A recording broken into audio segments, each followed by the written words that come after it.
નમસ્કાર દોસ્તો, આજે આપણે એક એવા ફોર્સ વિશે વાત કરવાના છીએ જે આપણી આજુબાજુ દરેક મશીનમાં, દરેક ઓજારમાં કામ કરે છે અને એ છે ઘર્ષણ. ચાલો આ અદૃશ્ય પણ ખૂબ જ પાવરફુલ ફોર્સને બરાબર સમજીએ. ઓકે, તો આજે આપણે આ ઘર્ષણની આખી વાતને 5 એકદમ સિમ્પલ ભાગમાં સમજીશું. સૌથી પહેલાં એ જોઈશું કે આ બળ આપણને રોકે છે કેવી રીતે, પછી એના પ્રકાર કયા કયા છે, એના નિયમો શું કહે છે, અને આ ઘર્ષણ આપણા માટે સારું છે કે ખરાબ, અને સૌથી ઇમ્પોર્ટન્ટ આપણે એને કંટ્રોલ કેવી રીતે કરી શકીએ. તો ચાલો શરૂ કરીએ. ચાલો તો શરૂઆત કરીએ એકદમ બેઝિક વાતથી. આપણા રોજિંદા જીવનમાં અને ખાસ કરીને વર્કશોપમાં આ ઘર્ષણ ક્યાં અને કેવી રીતે કામ કરે છે એ જોઈએ. આપણે આરામથી ચાલી શકીએ છીએ કે પછી બાઇક કે ગાડી રસ્તા પર બરાબર પકડ જાળવી રાખે છે. આ બધું કેમ શક્ય બને છે? આની પાછળ કયું બળ કામ કરે છે ખબર છે? તો આ બધાનો જવાબ છે ઘર્ષણ. આ એક એવું બળ છે જે દેખાતું નથી પણ હંમેશા ગતિની વિરુદ્ધ દિશામાં કામ કરે છે. મતલબ કે જ્યારે પણ કોઈ એક વસ્તુ બીજી વસ્તુ પર ચાલવાની કોશિશ કરે છે ત્યારે ઘર્ષણ તેને રોકવાનો પ્રયત્ન કરે છે.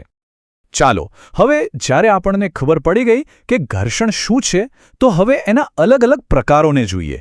કારણ કે ઊભેલી વસ્તુ અને ચાલતી વસ્તુ પર આ બળ અલગ અલગ રીતે કામ કરે છે. પહેલું છે સ્થિર ઘર્ષણ. આ છે ને પેલા જિદ્દી દોસ્ત જેવું છે જે પોતાની જગ્યાએથી હટવાનું નામ જ ન લે.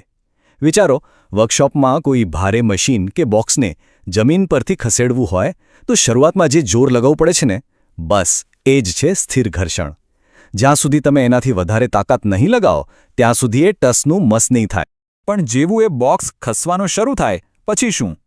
ઘર્ષણ ગાયબ નથી થતું, બસ એનું નામ બદલાઈ જાય છે. હવે એ બની જાય છે ગતિક ઘર્ષણ. આ એ જ બળ છે જો ચાલતી ગાડીના પૈડા અને રસ્તા વચ્ચે લાગે છે અને તેને ધીમી પાડે છે. અને એક ટેકનિશિયન તરીકે આ બે પ્રકારો વચ્ચેનો તફાવત સમજવો આપણા માટે ખૂબ જ જરૂરી છે. કારણ કે મશીનના પાર્ટ્સ કેવી રીતે કામ કરશે એ આના પર જ આધાર રાખે છે. આ સ્લાઇડ ખૂબ જ રસપ્રદ છે. જુઓ, સરકતું ઘર્ષણ એટલે કોઈ વસ્તુને જમીન પર ઘસડીને લઈ જવી, જેમાં બહુ જ તાકાત જોઈએ. જ્યારે રોલિંગ ઘર્ષણ એટલે પૈડા પર લઈ જવું. આ જ કારણ છે કે પૈડાની શોધ એક ક્રાંતિ હતી.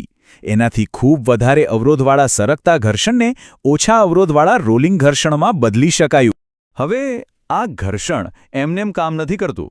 એના કેટલાક પાક્કા નિયમો છે જે દરેક ટેકનિશિયને પોતાના દિમાગમાં ફિટ કરી લેવા જોઈએ. ચાલો એને સમજીએ. તો આ છે એ 3 મુખ્ય નિયમો. પહેલો, ઘર્ષણ હંમેશા ગતિની ઉલટી દિશામાં લાગે.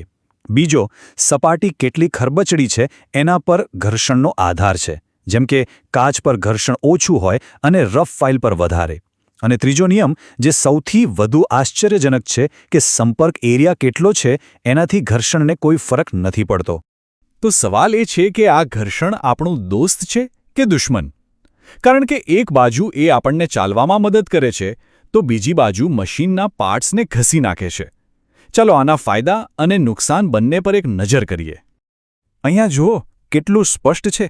એક તરફ ઘર્ષણના કારણે જ આપણે બ્રેક મારી શકીએ છીએ અને પાવર બેલ્ટ કામ કરે છે. પણ બીજી તરફ આ જ ઘર્ષણ એન્જિનના પાર્ટ્સને ઘસી નાખે છે, ગરમી પેદા કરે છે અને મશીનની કાર્યક્ષમતા ઘટાડે છે. એટલે જ એને સમજવું અને કંટ્રોલ કરવું બહુ જ જરૂરી છે. તો હવે આપણે એના નુકસાન વિશે જાણીએ છીએ તો સવાલ એ થાય કે એન્જિનિયરો અને ટેકનિશિયન આ નકામા ઘર્ષણને મશીનોમાં ઓછું કેવી રીતે કરે છે? તો આ ઘર્ષણને કાબૂમાં રાખવા માટે આપણી પાસે 3 જોરદાર ઉપાય છે. પહેલું છે લુબ્રિકેશન, એટલે કે સાદી ભાષામાં ઓઇલ કે ગ્રીસ લગાડવું. એ શું કરે? 2 પાર્ટ્સની વચ્ચે એક ચીકણું લેયર બનાવી દે. બીજું છે પોલિશિંગ, જેનાથી સપાટી એકદમ લીસ્સી બની જાય. અને ત્રીજું અને સૌથી સ્માર્ટ છે બેરિંગ્સનો ઉપયોગ.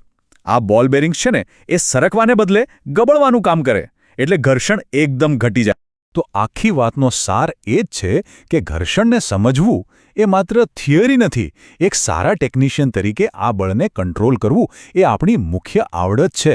આ જ્ઞાન આપણને મશીનોને સારી રીતે ચલાવવામાં અને લાંબો સમય ટકાવી રાખવામાં મદદ કરે છે. ચાલો તો આ સમજૂતીને અહીં પૂરી કરીએ. પણ જતા પહેલાં એક વિચાર કરતા જાઓ.